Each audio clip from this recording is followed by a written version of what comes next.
కదా అన్నదాతవని రైతే రాజు అని నిన్ను కొని ఆడినరా, అన్నం పెట్టిన రైతన్న నీకు ఆకలి మిగిలినదా, ప్రణాళికలు ఎన్నెన్ను మారినా బతుకు మారలేదు, పాలకులెందరూ మారిన గాని బాధ తీరలేదు.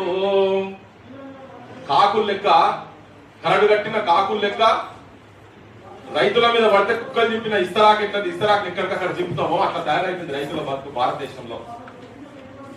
మా మోడీ సార్, నేను ఎక్కువసేపు ఏం టైం తీసుకోను, భారతీయత, భగవంతుడు, మతం అనే పేరు మీద వచ్చినటువంటి మా బీజేపీ వాళ్ళు ఇవాళ పత్తిని దిగుమతి చేసుకుంటారట. పత్తితో ఏం చేస్తాం? తెలంగాణలో నల్ల బంగారం ఒకటి, తెల్ల బంగారం ఒకటి. తెల్ల బంగారం, నల్ల బంగారం బొగ్గు, తెల్ల బంగారం పత్తి. భగవంతుని దగ్గర దీపం పెట్టాలంటే ఏం పెట్టాం మనం? దేనితో పెట్టాం? పత్తే కదా, పత్తితోటే కదా, తెల్ల బంగారంతోనే కదా. వెంకటేశ్వరులు చీకటి నుండి ఎదురు కావాలంటే ఏం పెట్టాలడా? పత్తే కదా. నువ్వు అయోధ్య రామాలయం దగ్గర పోయినా కానీ నువ్వు దీపం రావాలంటే దేని పెట్టాలి? అమెరికన్ పత్తి తీసుకొచ్చి పెడతావా?